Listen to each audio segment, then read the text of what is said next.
Hi friends, இன்றைக்கி நம்ம என்ன பார்க்க போகிறோன்னா கொத்தவரங்காய் பொரிக்கடலை கூட்டு. அதுக்கு தேவையான பொருட்கள்: கொத்தவரங்காய், சின்ன வெங்காயம், பொரிக்கடலை, வத்தல். இது எல்லாம் தான் நமக்கு தேவையான பொருட்கள். ரொம்ப ஈஸியாக பண்ணிடலாம். இந்த மாதிரி கொத்தவரங்காய் எல்லாத்தையும் நம்ம உடச்சிக்கலாம். இதுக்கு கத்தி யூஸ் பண்ண வேண்டிய தேவையில்லை. ரொம்ப ஈஸியாகவே வந்துடும். கொஞ்சம் காய் மட்டும் முத்தல் இல்லாமல் பார்த்துக்கோங்க. எல்லா கொத்தவரங்காயும் இதை மாதிரி கட் பண்ணி வச்சுக்கலாம், உடச்சி வச்சுக்கலாம். இப்போ பொரிக்கடலையை மிக்சியில் போட்டு அரைச்சி வச்சுருக்கிறேன். மற்ற எல்லா காயும் எடுத்து வச்சுருக்குறோம். கருவேப்பிலையும் கொஞ்சம் எடுத்து வச்சுக்கோங்க. இப்போ வானொலி வச்சு வானொலி காஞ்சதுக்கப்புறமா கொஞ்சம் எண்ணெய் விட்டு, எண்ணெய் காஞ்சதுக்கப்புறமா கடுகு உளுந்தம்பருப்பு ஆட் பண்ணிவிட்டு, கடுகு உளுந்தம்பருப்பு பொரியிறது வரைக்கும் வெயிட் பண்ணுங்கள். இப்போ பொரிஞ்சிடுச்சு. இப்போ நம்ம வெங்காயத்தை ஆட் பண்ணிக்கலாம். வெங்காயம் கொஞ்சம் கலர் சேஞ்ச் ஆகிறது வரைக்கும் வதக்கி விடுங்க.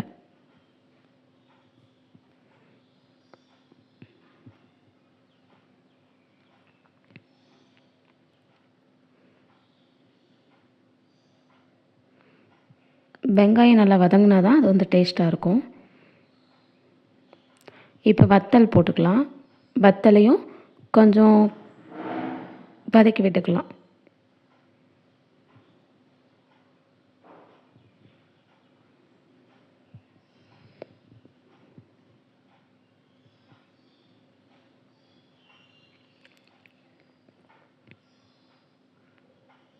இப்போ போட்டுக்கலாம்.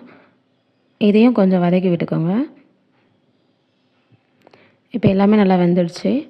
இப்போ கொத்தவரங்காவே ஆட் பண்ணிக்கலாம். கொத்தவரங்காயை நல்லா போட்டு நல்லா மிக்ஸ் பண்ணிக்கோங்க.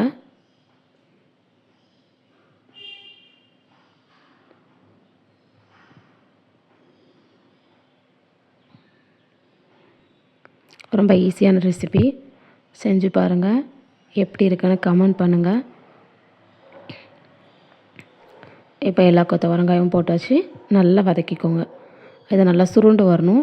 அப்போ தான் இதோட டேஸ்ட் நல்லாயிருக்கும். இப்போ நம்ம வதக்கிட்டுருக்கோம்.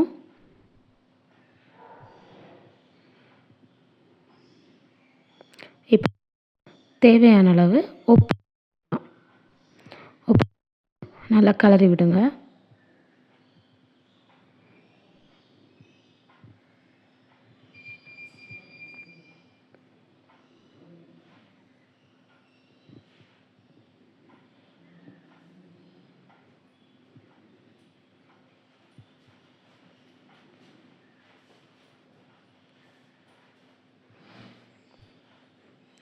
இப்போ தேவையான அளவு தண்ணி ஊற்றிக்கலாம்.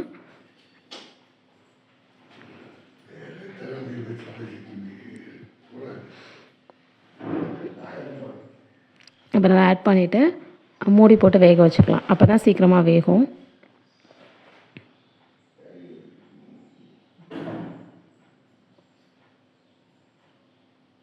இப்போ எடுத்து பார்த்துக்கலாம் வெந்திருக்கா அப்படின்னு. இன்னும் வேகலை, இன்னும் கொஞ்சம் டைம் ஆகும். நல்லா கலந்து விட்டுட்டு மறுபடியும் மூடி போட்டு வேக வச்சுக்கோங்க.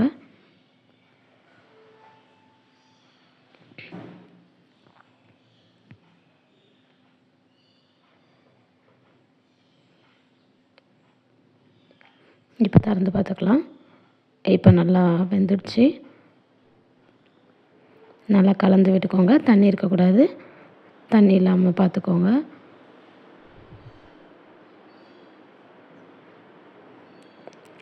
தண்ணி இல்லைனா தான் அது டேஸ்ட்டாக இருக்கும். அப்படி இல்லைன்னா குழம்பு வைக்கிற மாதிரி ஆயிடக்கூடாது.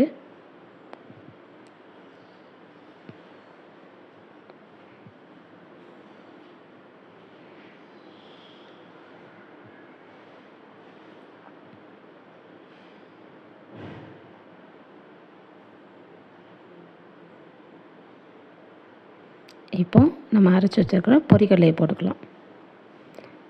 இதை போட்டு நல்லா மிக்ஸ் பண்ணிவிட்டு ஒரு 5 நிமிஷம் வெயிட் பண்ணுங்கள்.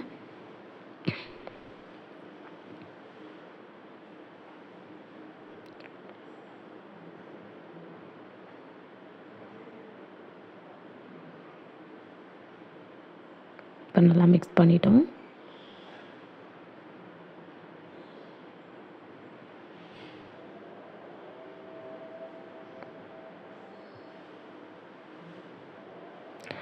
இப்போது நமக்கு தேவையான ரெசிபி ரெடி ஆயிடுச்சு. ஒரு பவுலில் ட்ரான்ஸ்ஃபர் பண்ணிவிட்டு ட்ரை பண்ணி பார்த்துட்டு எப்படி இருக்குன்னு கமெண்ட் பண்ணுங்கள்.